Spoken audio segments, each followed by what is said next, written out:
साध्य और साधन, साधन ध्येय भी कह सकते हैं, एक ही बात है। उस ध्येय को पाने के लिए, उस साध्य तक पहुँचने के लिए साधन अपनाते हैं। यहाँ से चौक जाना हो, चौक जाना एक ध्येय है, लेकिन हम साइकिल से या मोटरसाइकिल से जाते हैं, वो साधन है। तो साध्य और साधन वस्तुतः हम अलग अलग मानते हैं, लेकिन साध्य और साधन, ध्येय और साधन, ये अलग अलग इसे नहीं किया जा सकता है। इसे अलग अलग नहीं किया जा सकता है। अंतरात्मा हमें सिखाती है कि ध्येय और साधन को अलग अलग नहीं किया जा सकता है। मतलब क्या सिखाती है कि ध्येय दरअसल साधनों में विद्यमान होता है। ध्येय साधनों में ही विद्यमान है। ये इमैनुअल कांट ने भी ये बात कही कि ध्येय को पाने के लिए प्रयुक्त साधन भी ध्येय जितने ही महत्वपूर्ण हो। ये आगे चलकर और साफ होने वाले हैं। ध्येय को पाने के लिए, लक्ष्य को पाने के लिए, उद्देश्य को पाने के लिए, साध्य को पाने के लिए जो प्रयुक्त साधन भी ध्येय जितने ही महत्वपूर्ण हो। और इसका विपरीत भी बात कही गई। मैकियावेली ने इसका विपरीत सिखाया कि ध्येय साधनों को तर्क संगत बनाते हैं। इस पर आगे चर्चा करेंगे। देखिए, गांधी जी ने एक बात कही है। उन्होंने 7 बातें, 7 चीज़ों पर विचार करें, जिसको गांधी जी ने कहा कि इसके अनुसार वो हमें नष्ट कर देंगी। 7 चीज़ें ऐसी है जिसके अनुसार यदि करेंगे तो हमें नष्ट कर देंगी। कैसे? उन्होंने क्या कहा है कि काम के बिना संपत्ति, काम के बिना संपत्ति। कोई संपत्ति चाहे और काम न करना चाहे, मतलब जैसे भी आ जाए, जैसे भी आ जाए, तो क्या है? आप कुछ करना न चाहें और धन आ जाए, इसका मतलब क्या है? आप गलत तरीका अपनाएंगे, गलत साधन अपनाएंगे, तो वो आपको नष्ट कर देने वाली। अंतरात्मा के बिना आनंद, चरित्र के बिना ज्ञान, नैतिकता के बिना व्यवसाय, मानवता के बिना विज्ञान, त्याग के बिना आराधना, सिद्धांत के बिना राजनीति। गांधी जी ने ऐसा क्यों कहा? क्योंकि इन सब में किसी गैर सैद्धांतिक या अनुचित साधन द्वारा ध्येय हासिल किया जाता है। मैंने कहा ना अभी कि मानवता के बिना विज्ञान। अब विज्ञान मात्र हो और मानवता न हो उसमें, तो हमारे लिए कितना नुकसानदेह है, वो कितना नुकसानदेह है। त्याग के बिना आराधना, आप आराधना कर रहे हैं और त्याग ही नहीं है, तो आराधना कैसे होगी? आराधना नहीं हो सकती। इसका मतलब आराधना केवल दिखावा हो सकती है फिर, क्योंकि आप कुछ करेंगे तो उसके लिए कुछ त्याग करना पड़ेगा। सिद्धांत के बिना राजनीति, इसका मतलब यही हुआ कि अनुचित साधन के द्वारा हम ध्येय को हासिल करने का प्रयास करने हैं। तो ध्येय तो प्रशंसनीय है, लेकिन इन्हें झूठे तरीके से हासिल किया गया। जो ध्येय बताए गए हैं, जैसे संपत्ति है, ज्ञान है, विज्ञान है, व्यवसाय है, आराधना है, ये तो सही है, लेकिन जो इसे प्राप्त करने के लिए जो साधन अपनाए गए हैं वो अनुचित है, वो अनुचित है। इसलिए वो हमारे लिए नुकसानदेह हैं। अगर हम गलत साधन से प्रशंसनीय ध्येय तक पहुंचते हैं तो क्या होगा? अंततः ये हमारे हाथ में आने के बाद में वो मिट्टी हो जाएगी, वो खराब हो जाएगी, कोई मतलब नहीं रहेगा। तो अंतरात्मा ही हमें लगातार ध्येयों और साधनों के महत्व के बारे में बताती है कि अंतरात्मा यह भी बताती है कि उन्हें अलग नहीं किया जा सकता। अंतरात्मा के संबंध में जो स्टीफन ने कहा है उसको थोड़ा से समझ ले, फिर आगे बढ़ते हैं कि अंतरात्मा त्याग है। अंतरात्मा त्याग है, क्या मतलब इसका? स्वयं या अपने अहम को किसी उच्चतर उद्देश्य, लक्ष्य या सिद्धांत के अधीन रखना।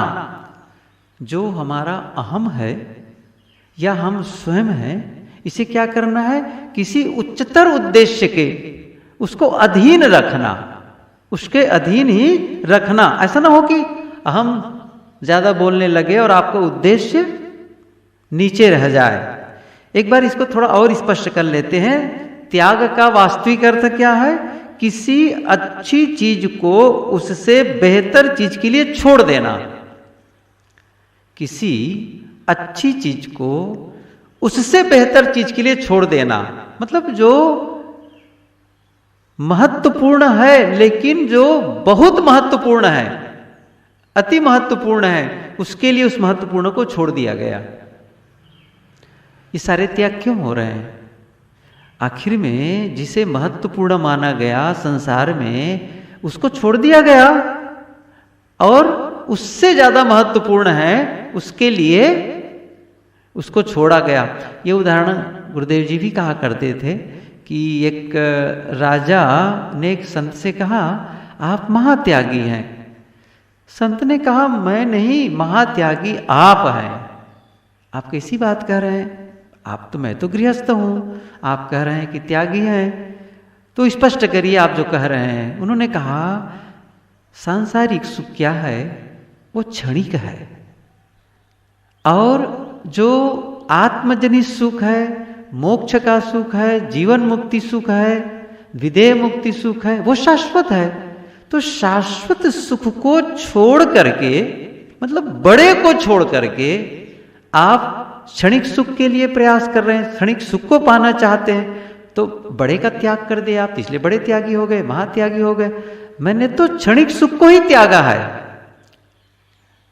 और क्षणिक सुख को त्याग करके ज्यादा पाना चाहता हूं। तो त्यागी कौन बड़ा हुआ? कौन बड़ा हुआ? मैं नहीं, आप। यहां भाव यहां है कि जो उच्चतर ध्येय है, देखिए इसको मैं स्पष्ट करूं कि वस्तुतः ये त्याग करने वाले व्यक्ति के लिए दरअसल त्याग नहीं है, वो देखने वाले की दृष्टि से है। ये गुरुदेव जी भी कहा करते थे, जैसे कोई फोड़ा हो गया हो और उसमें मरहम पट्टी लगाएं, तो मरहम पट्टी लगा करके क्या हम करने का? मैंने इतनी दवाई की, इतनी कीमत की दवाई की, अरे फोड़ा है, दवाई कर लो। ऐसे ही ये तमाम मनोविकार है, और इसको लेकर के हम दुखी हैं। उसी दुख से निजात पाने के लिए हमने ये साधन अपनाया है, ये हमने त्याग किया है, और उसके लिए लेकर के हम माने कि हम त्याग कर रहे हैं। त्याग नहीं है, ये वस्तुतः कुछ और पाना है। तो दूसरे लोगों के मन में तो हो सकता है कि ये त्याग कर रहा है, लेकिन त्याग करने वाले की दृष्टि से कोई त्याग नहीं है वो। अब त्याग के कई रूप थोड़ा से हो सकते हैं। कैसे? जीवन के जो 4 आयाम हैं, उसमें अलग अलग ये रूप बन सकते हैं। जैसे हम भौतिक त्याग करते हैं, आर्थिक त्याग करते हैं, तो किस पर है? इस शरीर के आधार पर। हम भौतिक त्याग कैसे? हमारे पास धन है या और कुछ चीजें हैं, हमने त्याग दिया, बड़ा स्थूल है, ये शारीरिक स्तर पर इसको मान सकते हैं। लेकिन यदि हम और अधिक जिज्ञासु बनना चाहें, खुले रूप में ओपनली बनना चाहें, तो क्या होगा? पूर्वाग्रहों का त्याग। जो हमने कुछ मान्यताएं अर्जित कर ली है, उसको हम छोड़ देंगे, और क्या करेंगे? क्या करेंगे? हम थोड़ा और अच्छे से उसको समझना चाहेंगे। ये क्या है? मस्तिष्क की। मस्तिष्क मतलब मन के स्तर पर त्याग हुआ। और हृदय के स्तर पर क्या होगा कि दूसरों के प्रति गहरा सम्मान, दूसरों के प्रति गहरा सम्मान या प्रेम दर्शाना, राग और द्वेष का त्याग नहीं करेंगे तो आप प्रेम नहीं दर्शा सकते हैं, आप किसी का सम्मान नहीं कर सकते हैं, अहम का त्याग नहीं करेंगे, सम्मान नहीं दर्शा सकते हैं। इसी प्रकार से जो आत्मा के स्तर पर, ये हृदय के स्तर पर, और आत्मा के स्तर पर क्या है, अपनी इच्छा को व्यापक भलाई की उच्चतर इच्छा के अधीन रखना, अपनी इच्छा को व्यापक भलाई मतलब बहुत विस्तार, मतलब कोई सीमा ना रह जाए। जैसे शत्रु कवि ने क्या कहा, मैं रो यह जगत को, क्या कहा, मैं रो यह जगत को। जगत का मतलब पूरा व्यापक। न वे अपना परिवार के लिए रोते हैं, न किसी वर्ग के लिए, न देश के लिए, न संप्रदाय के लिए। क्या कह रहे हैं, मैं रो यह जगत को, सब को छोड़ दिया गया और एकदम उच्च स्तर पर आ गए, आत्मा के स्तर पर, लेवल पर आ गए। मतलब घाव काहीं पर घालो जित देखो तित प्राण हमारो, इतना व्यापक दृष्टिकोण उनका हो गया। इसलिए कहा गया वसुधैव कुटुंबकम। आज कहां माना जा रहा है, अपना अपना। तो जब आत्मा के स्तर पर आप पहुंच जाएंगे, उसका त्याग का भाव क्या होगा, आप जो अपनी इच्छा है उसको व्यापक भलाई की उच्चतर इच्छा के अधीन में रखना। इस प्रकार से यह वसुधैव कुटुंबकम का भाव होगा। दूसरी ओर क्या होगा, अंतरात्मा की बात। दूसरी ओर अहम हमें क्या बताता है कि ध्येय से साधन तरसंगत साबित होते हैं। आप ये बताएं, आप कुछ भी कर ले जाएं और जब अर्जित कर लें तब उसको आप सही सिद्ध करने लग जाएं, नहीं होगा ये नहीं होगा। ये अहम बोल रहा है, अंतरात्मा की आवाज नहीं हो सकती है। आप अपनी अहम से चाहे जैसे संपत्ति अर्जित कर लें और उसको आप सही सिद्ध करने लग जाएं, तर्क संगत बनाने, तो ये अहम ही बोल सकता है, अंतरात्मा गवाही नहीं देगी। अंदर से वहां पर आप संतुष्टि हासिल नहीं कर सकते हैं।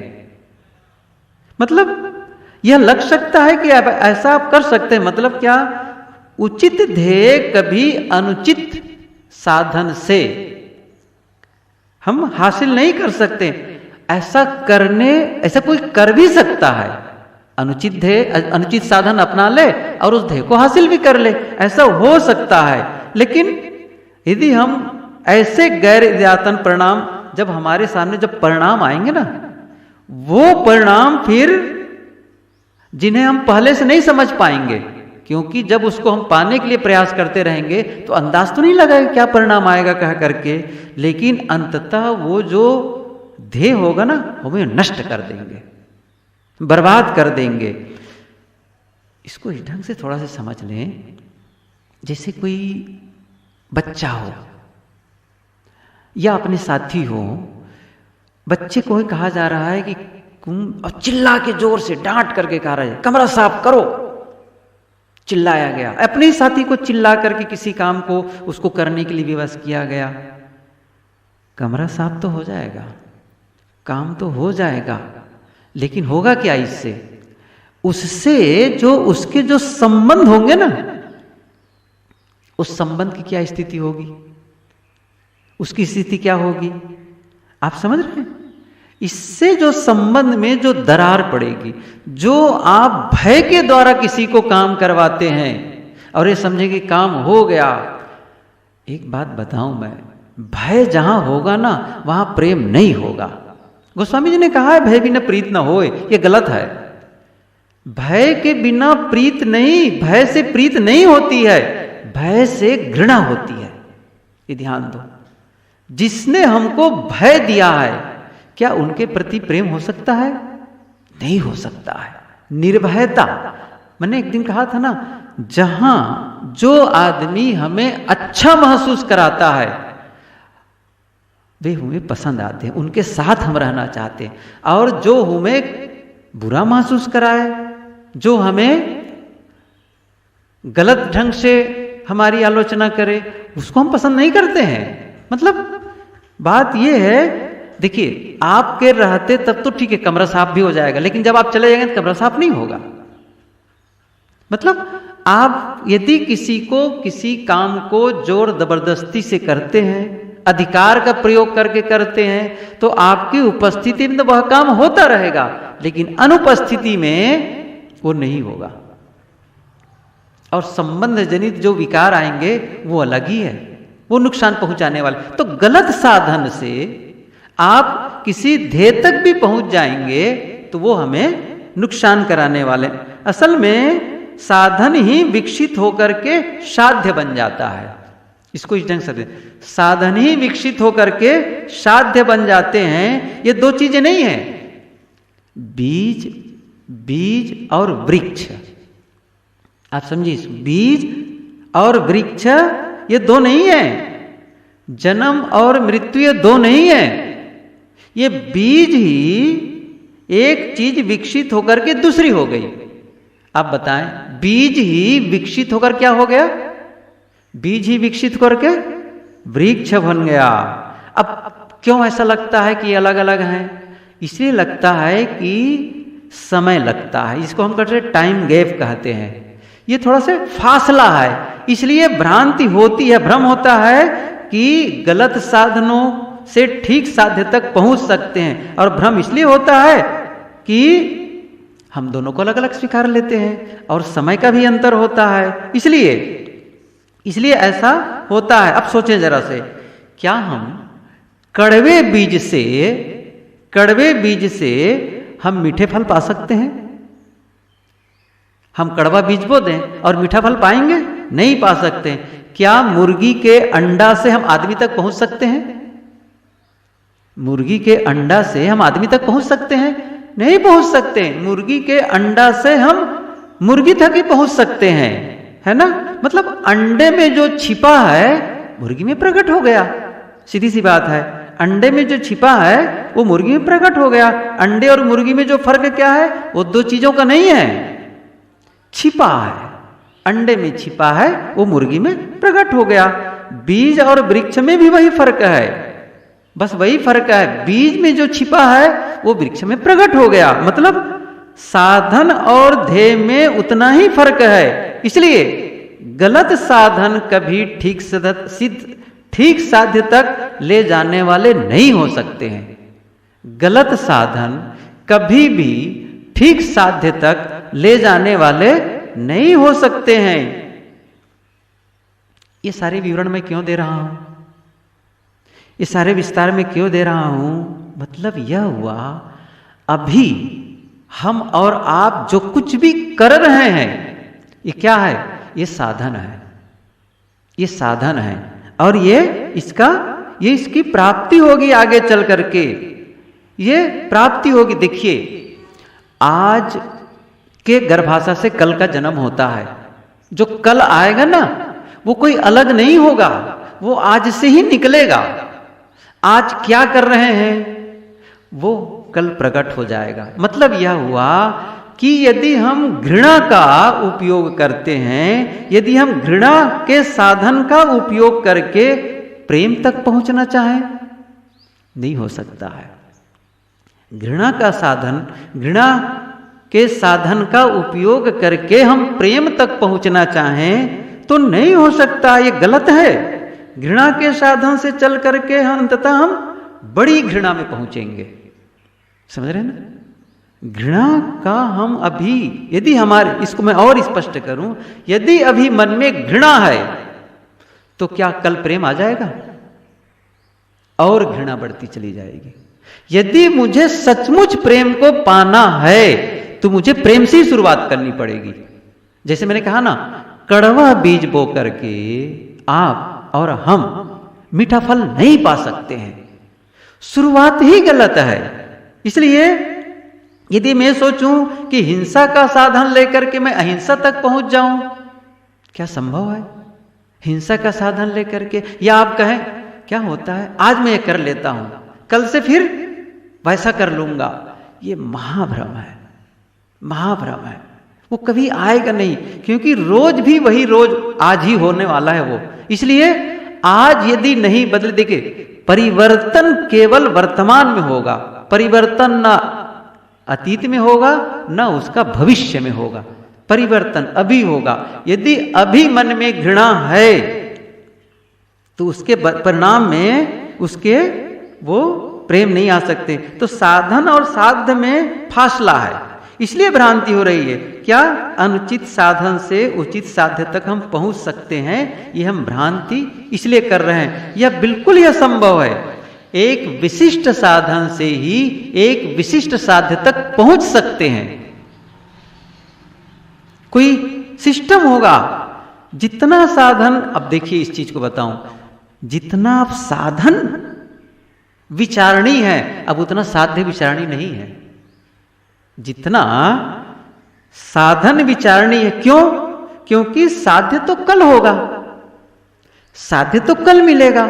साधन तो आज अपना रहे हैं, बीज आज बो रहे हैं, फल तो कल मिलेगा, फल तो कल मिलेगा। आज क्या है? इसलिए वृक्ष तो बाद में प्रकट होने वाले हैं। हम बीज का जो चुनाव कर रहे हैं ना, वो कब कर रहे हैं? बीज का चुनाव आज। आज तो विचारणी किस पर, क्या किस पर ज्यादा विचारणी है? अब बीज पर ज्यादा विचारणी है कि अब फल पर ज्यादा विचारणी? आप और हम यदि बीज पर ही विचार कर लें तो फल तो ऑटोमेटिक आने वाला है। मतलब साधन यदि हमने सही अपनाया तो साध्य का तो सही होना ही है, होना ही है। महत्वपूर्ण तो साधन ही है, क्योंकि वह हमें आज चुनना है और जो हम आज करेंगे वह हम कल हो जाएंगे। साध्य का मूल्य क्या है? साध्य का मूल्य इतना है कि वह हमें साधन चुनने में अर्थपूर्ण बना दे। गलत साध्य कोई चुनेगा तो गलत साधन अपनाएगा, सीधी सी बात है। कोई हिंसा करना चाहे, कोई चोरी करना चाहे, कोई विचार करना, ये साध्य ही गलत है तो साधन भी गलत होगा। लेकिन कोई परम शांति का अनुभव करना चाह रहा है, मन में प्रेम और मैत्री का अनुभव करना चाह रहा है, और आज कहीं घृणा कर रहा हो, आज द्वेष और नफरत हो, क्या यह संभव है? क्या यह संभव है? नहीं हो सकता है। इसलिए साध्य का इतना ही मूल्य है कि अब हम ऐसे साधन चुने जो कि प्रेम से शुरू हो। मतलब यदि शांति से शुरू हो, यदि मैं शांति का अनुभव करना चाहता हूं, यदि मैं प्रेम का अनुभव करना चाहता हूं, तो मेरी शुरुआत भी, मेरा साधन भी प्रेम से ही शुरू हो, शांति से ही शुरू हो। मतलब साधन तो प्रेम तक, शांति तक पहुंचाएगा।